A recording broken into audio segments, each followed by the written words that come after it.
ఎన్నో take okay చేస్తారు నాని గారిది?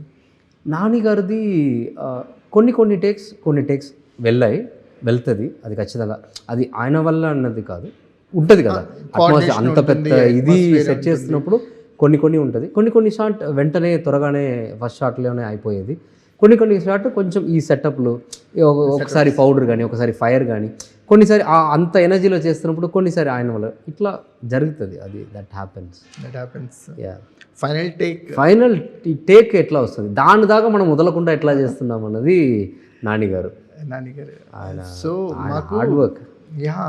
ఎందుకంటే నాని గారిని ఒక ఫిజికల్ ట్రాన్స్ఫర్మేషనే కాదు, ఇమేజ్ ట్రాన్స్ఫర్మేషన్ కనిపిస్తుంది నాని గారు. అవును, మాకు నాన్న లాంటి సినిమా చూస్తున్నప్పుడు, హాయ్ నాన్న లాంటి సినిమా చూస్తున్నప్పుడు ఒక ఫీల్ కలిగిద్ది నాని గారిని చూస్తే. అంటే సుందరానికి చూస్తున్నప్పుడు ఒకటి కలుగుతుంది, సరిపోతా శనివారం చూస్తున్నప్పుడు ఒకటి ఉంటుంది, హిట్ అని ఒకటి వస్తుంది.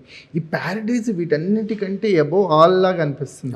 ఎందుకంటే లుక్ వైజ్ కానీ ఆయన డిప్స్ కొడుతున్నాడు, పాటల్లో కూడా డిప్స్ కొట్టడం ఏంటి మాస్టర్? అదే ఆ డిప్స్ కన్వర్టెడ్ టు మళ్ళీ స్టెప్స్ కన్వర్ట్ అయింది. అది మెయిన్ డిష్ బాగుంది, సైడ్ డిష్ కూడా చాలా బాగుంది. అంటే ఇప్పుడు ఏం లేదు, ఆ పోస్ట్ చూడండి, ఆ పోస్ట్లో కళ్ళు చూడండి, ఆ ఇంటెన్స్ చూడండి, ఆయన క్యారీ చేస్తున్న ఆ ఇంటెన్స్ ఉంది కదా. సో అలాంటి ఇంటెన్స్తో ఒక హీరో మనకు దొరికితే, ఒక కొరియోగ్రాఫర్కి దొరికితే ఊరికే మూమెంట్ మాత్రం కాదు, మనం ఆ యాటిట్యూడ్ని ఎక్స్ప్లోర్ చేయాలి కదా. మ్యాక్సిమం యాటిట్యూడ్ని ఎక్స్ప్లోర్ చేయాలన్నదే ఈ సాంగ్లో మాకు ఉన్నది.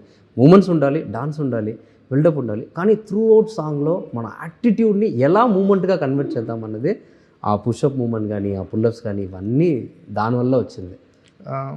What is Paradise to you? What is Srikanth వదిలే టు యూ అంటే ఏం చెప్తారు? Paradise to me is my life and gate opening for my life.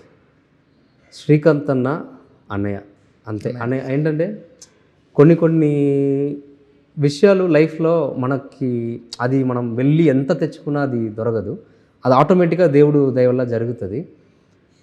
అక్కడ వినోద్ గారు అయినా సరే, ఇక్కడ మన శ్రీకాంత్ అన్నయ్య అయినా సరే, ఒక డైరెక్టర్ ఒక కొరియోగ్రాఫర్ బాండ్ కన్నా తాటి ఒక అన్నయ్యగా నాకు మన తమ్ముడికి పైకి రావాలని చూస్తున్న ఒక తమ్ముడికి లైఫ్లో ఏం చేస్తే వాడు బాగుంటాడో అదే వాళ్ళు నాకు చేశారని నేను నమ్ముతున్నాను. సో డాన్స్ ఫీల్డ్లో లవ్ మ్యారేజెస్ ఎక్కువ అంటారు కదా, ఎందుకు? ప్రపంచం మొత్తం లవ్ ఉందండి దీంట్లో, డాన్స్ ఈ ఫీల్డ్లో మోస్ట్ ఆఫ్ ద ఎక్కువ లవ్ మ్యారేజెస్ ఉంటాయంట కదా. ఏమంటే ప్రొఫెషనల్గా ఇట్లా అట్లా అని కాదు, ఇప్పుడు ప్రపంచమే లవ్ మీద ఉన్న ఒక ప్రపంచం ఒకటి. నేను చెప్తా, క్లారిటీ ఇచ్చేస్తా. మిగతా ఫీల్డ్లో కానీ మిగతా దాంట్లో కానీ మీరు పని చేస్తారు, వెళ్తారు, పక్కన ఉంటారు, కానీ దీంట్లో ఎక్కువ క్లోజ్నెస్ ఉంటుంది అందరికీ. అది న్యాచురల్ కదా, men and women love natural.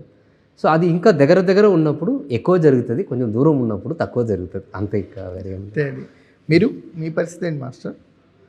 పని ఫస్ట్ చేస్తున్నా, నా పనిని ఇప్పుడు ప్రేమిస్తున్నా, ఈ పని బాగా చేయాలి. ఇప్పుడు లైఫ్ దేవుడి దయ వల్ల మనం ఇన్ని రోజులు కష్టపడిన దానికి, ఇన్ని రోజులు మనం ఈ జర్నీ వదలకుండా పట్టుకున్న దానికి దేవుడు మన కోసం ఈ 2 పెద్ద బ్లెస్సింగ్స్ ఇచ్చారు కదా. దీన్ని పట్టుకొని ముందుకెళ్ళాలి లైఫ్లో. నేను ఎప్పుడు ఇంకోటి ఫాలో అవుతానంటే, దేన్ని ఫోర్స్ చేసో దేన్ని మైండ్లో పెట్టుకొని ఒక ట్రావెల్ వెళ్ళకూడదు. అంటే ఇది ఇట్లా ఏదైనా చేయాలో అట్లా కాదు, పని చేయాలి, ఆ ఫ్లోలో అది జరుగుతూ ఉంటుంది. మనం జెన్యూన్గా ఉంటే, మనం లైఫ్ని కొన్ని వాల్యూస్ని ఫాలో అవుతూ వెళ్తూ ఉంటే, దేవుడు మనతో పాటు ఒక్కొక్కటి యాడ్ చేస్తూ మనని ముందుకు తీసుకెళ్తారు.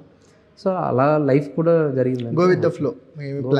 అంతే. మీకు ఆయా షేర్ పార్ట్ అనేది ఒక బిగ్గెస్ట్ ఇన్విటేషన్ లాగా ఉంది.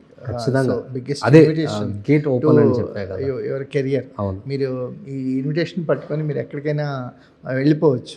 సో మీకు రేపు రాబోయే సినిమాలు కానీ మీ జర్నీ ఒక కొరియోగ్రాఫర్గా ఒక బిగ్గెస్ట్ బ్యాంక్తో స్టార్ట్ అయింది, ప్యారడైజ్తో. ఇంతకంటే ఎక్కువ పేరు, ఇంతకంటే ఎక్కువ టిపికల్ మూమెంట్స్ని మీరు క్రియేట్ చేయాలని కోరుకుంటున్నాము. Wish you all the best. Thank you so much.